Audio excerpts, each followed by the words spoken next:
Hello বন্ধুরা, শাশুড়ি মা রান্নাঘরে তোমার দিকে অনেক অনেক স্বাগত। দেখো মাছগুলো যে আনা হয়েছিল তোমার দিকে তো শেয়ারই করেছি, তার মধ্যে দেখো চিংড়ি মাছটা নিয়ে নিয়েছি।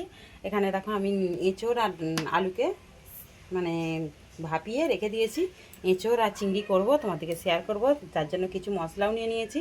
তোমাদের কীভাবে কী রান্নাটা করছি শেয়ার করো, তোমরা দেখতে থাকো।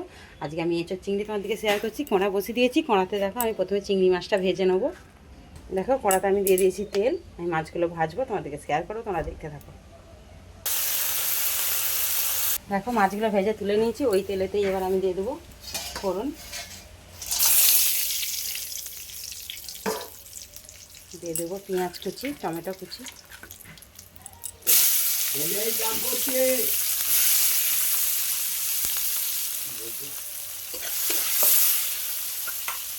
দেখো পেঁয়াজটা ভাজা হয়ে গেছে, দিয়ে দেবো টমেটো কুচি,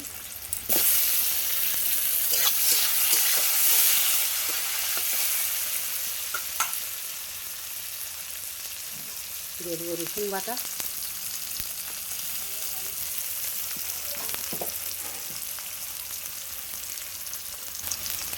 দিয়ে দেবো আদা বাটা, দিয়ে ভালো করে ভেজে নেবো, নিয়ে বাদ বাকি মশলাগুলো দেবো।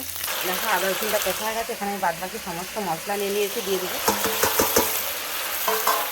নুন দিয়ে যেহেতু সিদ্ধ করা আছে অল্প একটু নুন দেবো।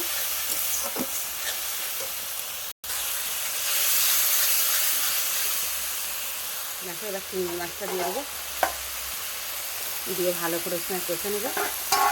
দেখো বন্ধুরা মশলাটা আমার কষা হয়ে গেছে, এবার দিয়ে দেবো এঁচোড় আর আলু, দিয়ে এর সঙ্গে ভালো করে কষে নেবো।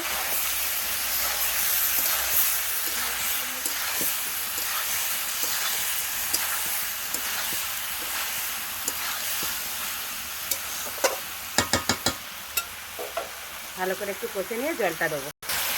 দেখো এঁচোড় আলুটা কষা হয়ে গেছে, জল দিয়ে দেবো,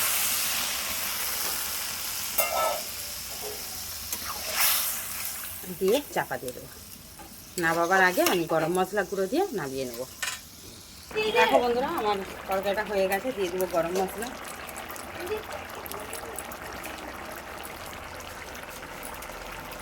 দিয়ে নেড়ে চেড়ে নামিয়ে তোমার দিকে শেয়ার করছি।